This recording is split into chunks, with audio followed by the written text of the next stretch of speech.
Alunos do quinto ano, tudo bem com vocês?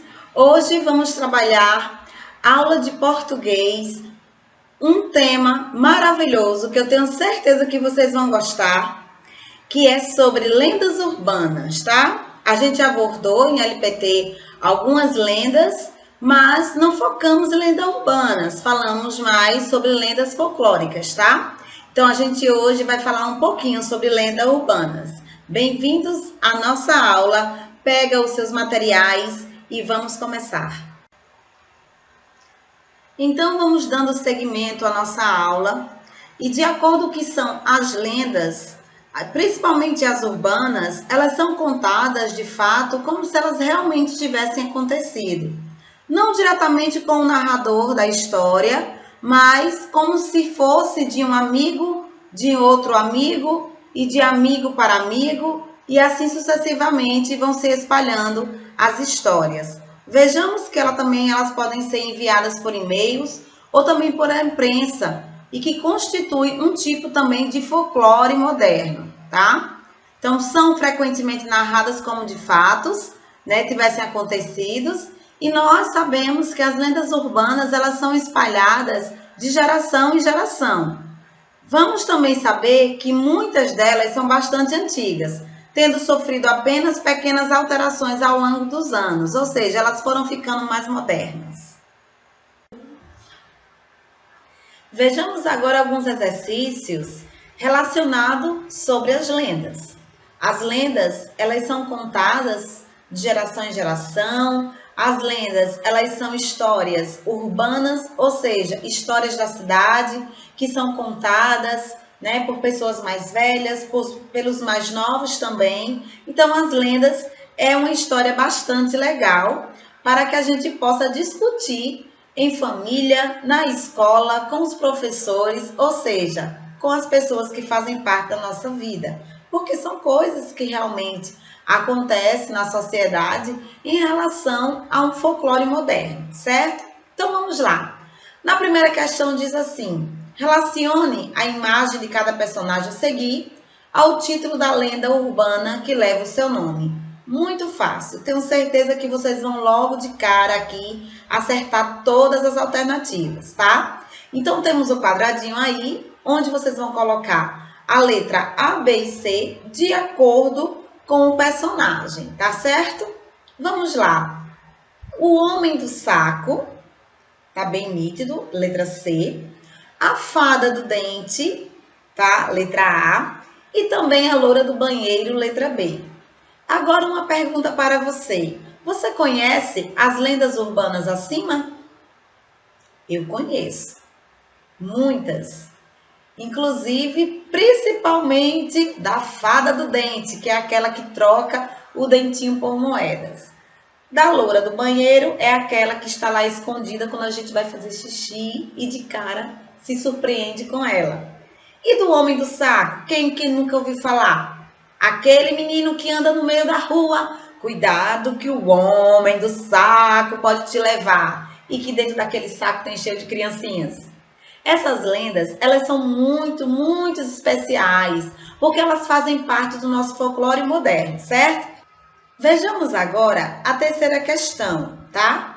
Na sua opinião, é possível determinar quem é o autor das lendas urbanas da atividade 1? Claro que não. Por quê? Porque geralmente os narradores, eles contam como de fato tivessem acontecido, e seja ou de um amigo para um amigo e sempre de alguém ligados a eles. Mas não sabemos determinar quem são os autores, pois, como já tinha falado, é passado de geração em geração e a gente sempre vai modificando de acordo com o passar do tempo. Na quarta questão, temos aí 3 alternativas. E uma delas vocês irão fazer uma marcação com um X, na qual mostra a apresentação dessas lendas. Por exemplo, elas são citadas e narradas de geração em geração em relação a quê? Vocês acham que elas são apenas espalhadas para causar medo às pessoas? Ou vocês acham que elas podem ser histórias que de alguma forma retrata algum perigo da nossa vida? que alerta para a gente ter alguns cuidados? Ou ela pode ser também histórias transmitidas apenas como costume de um povo? A resposta correta seria o segundo quadradinho, tá? Porque são histórias que buscam alertar as pessoas sobre alguns perigos da vida, alguns medos, algumas polêmicas, ansiedade, em relação ao que acontece. Então, de alguma forma, essa narração, ela serve para ter o controle da situação em relação aos perigos da vida, alertando as pessoas. Já na quinta questão, de outras lendas urbanas que você já ouviu falar, para você trocar ideia com os seus professores, com os seus colegas. Como nós não estamos juntos em sala de aula, vocês podem fazer essa troca de ideias em família, tá? Eu tenho certeza que todo mundo aí tem uma lenda urbana para contar. Então, para que todos conheçam essas lendas, por exemplo, esses tipos que a gente já acabou de falar aqui, a professora Nádia, ela fez uma sugestão aqui, tá? Ela sentou com a sua turma e contou algumas lendas. Principalmente, ela gostou, né? Ela fez uma observação muito grande, pediu para que seus alunos pudessem ler esse texto e compreender também, que é a história do homem do saco, certo? Vamos ler essa história com a gente? Vejamos aqui um texto maravilhoso que conta a história do homem de saco, né? Aquela história que a gente conhece daquele homem velho que ele passava nas ruas pegando aquelas criancinhas e colocando dentro do saco. Então vocês vão ler, para a gente não se estender muito aqui, e vocês vão ler bastante, tirar todas as suas dúvidas e com certeza vocês podem até contar essa história para algum familiar, certo? É bem maravilhosa essa lenda que vocês têm aí no módulo de vocês, certo? Uma lenda bastante interessante. E vamos agora fazer a exploração desse texto. E o texto diz assim: as lendas urbanas, como explicou a professora Nádia, elas são transmitidas oralmente de geração em geração. Releia o texto e retire dele um trecho em que é possível notar que as crianças contam esse tipo de história. Então, vocês vão fazer uma interpretação, tá? Vocês fizeram a de vocês aí e eu estou fazendo a minha aqui também. Então, vamos ver o que foi colocado na situação que explora esse texto aqui. Diz que, quando minha mãe tinha minha idade, ela ouviu histórias de algumas crianças que desapareceram e nunca mais foram vistas. Essas histórias, até eu, quando era criança, minha mãe contava também. Então, essa é a parte do texto que vocês vão colocar aqui sobre, em relação ao que está pedindo. Seguindo para a questão 2, vamos observar aqui o uso do vocabulário. Então, vamos lá. O Urbano, ele notou que, com a lenda urbana, costumava ser contada oralmente, então a maior parte era usada um vocabulário para se facilitar o entendimento dessas palavras. Então, após essa leitura, ele precisou consultar um dicionário para saber somente 3 tipos de palavras, os significados de calafrio, estopa e grisalha. E nas lacunas aqui, onde tem essas linhas, vocês vão colocar a que se completa de acordo com o que cada uma está aí representada. Vamos observar. Mesclada de fios brancos. Grisalha, parabéns para quem acertou. Tecido feito com a parte mais grossa do linho, que era o tecido que era usado para fazer o saco do homem do saco. Estopa, muito bem. E a sensação de frio causada por medo, calafrio. Terceira questão, Urbano achou interessante também descobrir como eram as características. Então, de acordo com o que você leu, vamos lá observar quais eram as características do homem do saco? Muito bem. Ele era como? Ele usava um saco nas costas, ele tinha também uma aparência, né, de um homem velho. Ele usava também um saco onde ele colocava crianças desobedientes. Então, de acordo com o texto, Conforme está escrito, vocês vão apenas transcrever e colocar na terceira questão, certo? Quarta questão. De acordo com o que você leu, vamos aqui relacionar. Depois de conhecer essa história, Emília, ela percebeu que a lenda do homem do saco era contada para quem? Vamos perceber? Veja o que é que ela pensou. A lenda do homem do saco era contada pelos adultos para atingirem um objetivo. E qual era esse objetivo? Estimular as crianças a sair de casa para seguir o homem estranho? O que é que vocês acham? Ou era para fazer com que as crianças fossem obedientes e não saíssem sozinhas na rua? Muito bem para quem acertou o segundo quadrado, pois as lendas urbanas elas servem, como nós aprendemos na página anterior, para a lição de vida, para que a gente prestasse muito bem atenção sobre algumas atitudes e principalmente para alertar. Vejamos a questão quinta.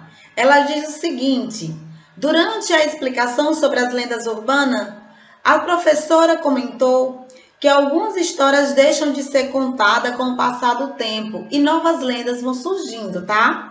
Então vejamos que as histórias que a gente aqui acabou de falar, desde que quando eu era criança, eu já ouvia a minha mãe contar, depois os meus irmãos mais velhos, e assim foram surgindo também outras lendas.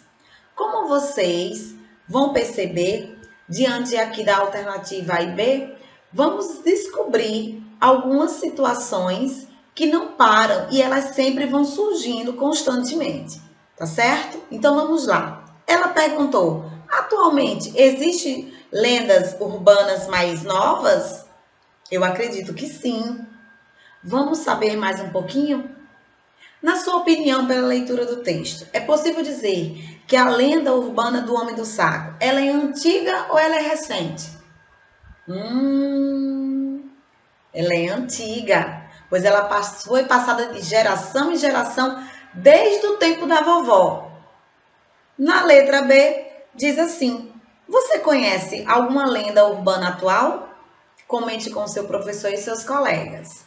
Então, nesse caso, vocês vão fazer uma pesquisa sobre lendas urbanas atual e vocês podem citar pelo menos umas 3 e colocar aqui embaixo, escrevendo no seu próprio módulo, certo?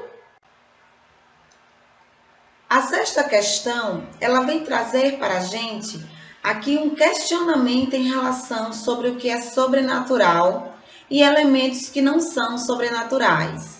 As lendas urbanas, elas narram histórias que as pessoas acreditam ter acontecido de fato. Mas também pode acontecer o desconhecido, o medo, que é o sobrenatural. E o que é sobrenatural, professora? Temos aqui, nessa caixinha de texto, não lembre-se, o sobrenatural está relacionado àquilo que está fora das leis da natureza. E segundo as características aqui na letra A, quais são as características do nosso personagem que a gente acabou de ler aqui na história do Homem do Saco? Ele é um personagem simples. Ele não tem nada aqui sobrenatural, com poderes místicos. Ele apenas é um homem que carrega nas costas um saco onde ele coloca crianças desobedientes, certo? Então, na letra B, na lenda do Homem do Saco, existe algum personagem ou algum elemento sobrenatural? A resposta correta é que não. Apenas aquilo que eu já tinha explicado para vocês em relação à letra A também. Que ele era apenas um homem que carregava algumas criancinhas no seu saco. Então, não tem nada aí sobrenatural em relação à letra B, segundo o texto, tá? Sétima questão. Muitas vezes, ao contar uma lenda urbana, a pessoa que narra, ela acrescenta detalhes para deixá-la mais emocionante. Por isso, algumas lendas, elas apresentam diferentes versões. Na sua opinião, a história do Homem do Saco, ela pode ter acontecido de verdade ou é apenas uma lenda urbana? E por quê? Então, essa questão, ela é de origem pessoal, cada um vai aqui colocar a sua opinião a respeito. Lembre-se que esse gênero textual, ela parte de um princípio de mistérios e de fantasia, mas ela tem um embasamento de realidade e que vai aumentando de acordo com quem narra, certo? Essa atividade aqui, ela é muito importante, pois vocês vão colocar aqui a sua imaginação de acordo com o texto lido. Você pode perceber que o Homem do Saco é uma personagem misteriosa, descrita de forma simples pelo narrador. Desenhe como você acredita que ele seria se ele existisse na vida real. E você pode também dar um belo colorido. Na nona questão, a professora Nádia, ela faz algumas observações para que os alunos prestem atenção na leitura feita por eles em relação à lenda urbana O Homem do Saco. Vejamos que vocês vão pontuar aqui cada elemento na característica adequada correspondente ao que se pede sobre o narrador, os personagens, os espaços e também o enredo, certo? Vamos lá. O narrador. Quem é o narrador da história O Homem do Saco? Muito bem. O garoto que está fazendo a própria malcriação, né? Aí, o desobediente. Os personagens são o próprio garoto, a mãe, a avó, a amiga da mãe, também algumas amigas da menina e a própria menina desaparecida. Dando continuidade, nós temos mais duas colocações aqui sobre os gêneros textuais observados no texto lido, certo? Nós temos o espaço, nós temos o enredo. O espaço é o local onde se foi colocado aqui a história toda de uma forma contada, narrada. Então percebemos que foi em uma cidade, porém o seu nome não foi nomeado, certo? E o enredo? O enredo foi toda a trajetória narrada na história. Ou seja, o menino demorou a chegar em casa, recebeu um castigo de sua mãe e daí sua avó contou a história do homem de saco. Vejamos agora, o autor é você. Cada um de vocês vão criar sua própria história em quadrinhos, de acordo com a lenda escolhida por vocês. Eu vou deixar para vocês no módulo, como atividade de casa, a página 66 e a página 67, para que vocês possam fazer essa atividade, certo? Eu espero que vocês tenham gostado muito da aula, pois eu também fiquei muito satisfeita com tudo que trabalhamos hoje, certo? Tchau, tchau! Olá, alunos! Hoje nós iremos dar continuidade à nossa aprendizagem, iremos ver mais um assunto hoje, fazer mais algumas atividades, porque não podemos parar de estudar, né? Então vamos lá! Hoje nós iremos aprender sobre os possessive adjectives e sobre o genitive case. Daremos início à aula falando sobre os possessive adjectives. Os possessive adjectives significam os adjetivos possessivos. E aí, para que nós possamos aprender sobre ele, nós temos aqui uma tabelinha que vai fazer uma analogia, vai fazer uma comparação entre os subject pronouns, que são os pronomes do sujeito, aqueles que nós já conhecemos, que são I, you, he, she, it, we, you e they, com o possessive adjective, que nós vamos aprender agora.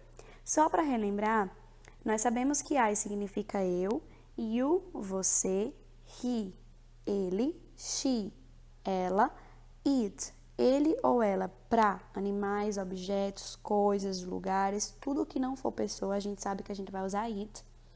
We, nós, you, vocês e they, eles ou elas. E aí nós temos os possessive adjectives. Se estamos falando de possessivo, a gente já sabe que vai indicar um pertencimento, né? Vai indicar posse. A gente usa ele quando a gente quiser dizer que algo pertence a alguém. Ah, isso é seu, isso é meu, isso é dele, é dela, é nosso, certo? Mas a gente precisa sempre fazer a associação do adjetivo possessivo ao pronome possessivo que ele está se referindo, certo? Então, nós temos aí o pronome possessivo, o adjetivo possessivo my, que significa meu. Então, se significa meu, a gente sabe que está se referindo à pessoa eu, I. temos o adjetivo possessivo your, que significa seu. Se significa seu, a gente sabe que está se referindo ao pronome você, you. Temos também o possessivo his, que significa dele. Está, portanto, se referindo ao pronome ele, he. Her significa dela, refere-se ao pronome she, ela. Its significa dele ou dela, refere-se ao pronome it. Claro que sempre há coisas que não sejam uma pessoa, né? Coisas, lugares, animais, objetos. Temos também our, que significa nosso, portanto, refere-se ao pronome we, que é nós. Your, que significa seus ou suas, ou até de vocês, se referindo ao pronome you. Nesse caso, a gente pode observar que temos duas vezes o possessivo your, duas vezes o sujeito you. Por quê? Nós sabemos que o primeiro sujeito you está se referindo a você no singular, your, seu. O segundo sujeito you está se referindo a vocês no plural, your, de vocês, certo? Escreve igual, mas a gente faz essa diferenciação para que vocês possam perceber que ele é usado no singular e no plural, tá? E para finalizar, nós temos o possessivo their, que significa deles ou delas, e é usado para referir ao pronome they, que significa eles ou elas. Aqui nós temos uma sequência com a tradução desses adjetivos possessivos. Peço para que vocês anotem isso, pausem o vídeo e anotem todos esses pronomes possessivos com as suas respectivas traduções, para que vocês saibam direitinho quando vocês vão usar cada um, tá? Então, só para relembrar, my significa meu ou minha, your, seu ou sua, his, dele, her, dela, its, dele ou dela, our, nosso ou nossa, your, seus ou suas ou ainda de vocês, e their, deles ou delas. Temos aqui agora uma sequência de exemplos com os adjetivos possessivos. Nós temos aí, ó, no primeiro exemplo, my car is yellow. O meu carro é amarelo. No segundo exemplo, nós temos I told him your name. Eu disse a ele o seu nome. Temos também she is selling her laptop. Ela está vendendo o laptop ou o notebook dela, né? Então, esse her significa dela. Our school is very cool. A nossa escola é muito legal. His parents arrived today. Os pais dele chegam hoje. Então, com todos esses exemplos, nós podemos perceber uma regra básica dos adjetivos possessivos, que é, sempre depois dos adjetivos possessivos, haverá um pronome, haverá, aliás, um objeto, haverá um adjetivo. Esse possessivo, my, your, her, our, his, nunca vai poder vir sozinho. Sempre depois dele vai ter que vir uma palavra, certo? Então, esses possessivos que nós estamos estudando hoje, eles nunca ficarão no final da frase. Nunca, porque sempre depois deles precisa vir uma outra palavra. Ele necessariamente tem que ser acompanhado por outra palavra, certo? Então, a gente observa que eles sempre estarão no início ou no meio das frases, ok? Agora, iremos para o genitive case. O genitive case é também usado para indicar algo que pertence a alguém ou alguma outra coisa. Para isso, a gente vai acrescentar no final do substantivo, no final da palavra, isso aí, apóstrofo S, apóstrofo é essa vírgulazinha em cima, ou simplesmente o apóstrofo. Nós iremos acrescentar simplesmente o apóstrofo quando a palavra for terminada em S. E nós iremos acrescentar o apóstrofo S quando a palavra não terminar em S. Vamos ver os exemplos aqui. John's car ou John's car. Nós acrescentamos apóstrofo S pois sabemos que estamos nos referindo a uma palavra que não terminou em S. Se essa palavra, no caso João, não terminou em S, a gente vai acrescentar apóstrofo S. Já no terceiro exemplo, nós temos Mateus House. A palavra Mateus terminou em S. Então, se a palavra já terminou em S, eu não vou colocar apóstrofo e S de novo. Eu simplesmente vou colocar o apóstrofo sem o S, certo? Então, nós colocamos apóstrofo S se a palavra não terminar em S, e se a palavra já tem S, eu simplesmente acrescento o apóstrofo, que é essa vírgulazinha assim, em cima da palavra, tá? Beleza, mas o que é que isso significa? O que é que esse apóstrofo S ou esse apóstrofo significa? Ele vai significar as palavras de, da ou do, certo? Nós usamos isso para indicar que estamos falando de alguma coisa que é de alguém. Então, nós temos John's car, o carro do João. Então, é como se esse apóstrofo S significasse a palavra do. Nós temos my father's house, a casa do meu pai. O apóstrofo S significou do. Mateus house, a casa do Mateus. Então, simplesmente o apóstrofo significou também a palavra do. E nós temos the boy's grandma. O apóstrofozinho na palavra boys significou dos. Então, a avó dos garotos, certo?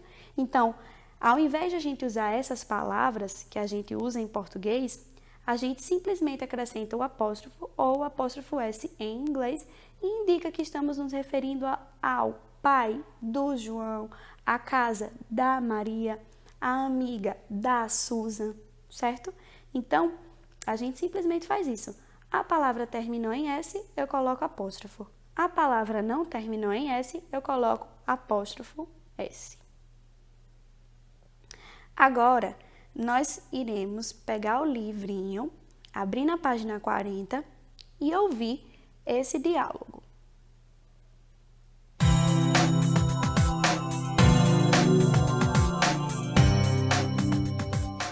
Unit 2, Lesson 2, Exercise 1, page 40. Listen to the dialogue. Hey guys, I'm so excited about the band. Me too, Kim, but I'm a little nervous. Let's organize these things and get ready. Yeah, look, this is my new flute. Então, minha. Whose instruments are these? This is Yuri's guitar and Willie's drums. Então é o violão Look, do this Yuri is Sid's e a keyboard. bateria do Willie. E agora ele I falou do love teclado keyboard. do Sid. Can I borrow one day? Yes, sure. Então, a gente pode observar que todas essas palavrinhas aí que estão grifadas, estão em negrito, são justamente os possessivos ou o genitive case que a gente estudou. A palavrinha my, a gente sabe que significa meu. Então, look, this is my new flute. Olha, essa é a minha nova flauta. Minha, né? My. Depois nós temos o seguinte, this is Yuri's guitar. Então, a gente não aprendeu que esse apóstrofo S significa do, da ou de. Então, veja, this is Yuri's guitar vai significar esse é o violão do Yuri, certo? Então, esse apóstrofo S vai indicar justamente isso. Na mesma frase, nós temos and Willie's drums. E a bateria do Willie. Esse do é justamente o apóstrofo S. Logo abaixo nós temos look, olha, this is Sid's keyboard. Esse é o teclado do Sid. Seguindo aquela mesma ideia que nós já vimos sobre o genitive case, certo? Então percebam, todas essas palavrinhas, elas não terminaram em S, né? Yuri não terminou em S, Willie não terminou em S e Sid também não terminou. Por isso que quando ele foi usar o genitive case, ele colocou apóstrofo S, porque se a palavra não tiver terminado em S, eu preciso colocar o S. Mas se a palavra já terminar em S, aí eu não coloco. Então, ó, iremos dar continuidade na página 41 e vamos ouvir o diálogozinho que houve entre esses personagens, tá? Sempre referindo-se aos adjetivos possessivos que nós já conversamos, nós já vimos.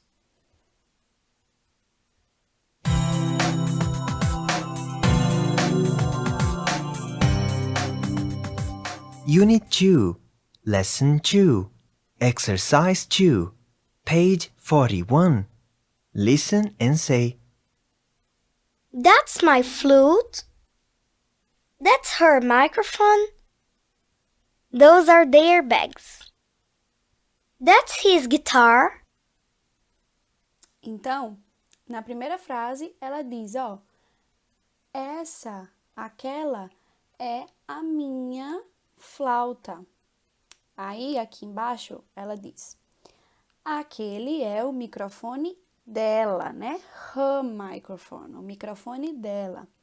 Aí nós temos, those are their bags. Aquelas são as mochilas deles. Their significa deles. E por último, that's his guitar. Aquele é o violão dele, porque estamos falando de his. His é dele, certo? Então, gente, essa foi a aulinha de hoje. A atividade que vocês precisarão fazer vai ser o livro na página 41, a questão 3, porque a questão 2 nós já comentamos aqui.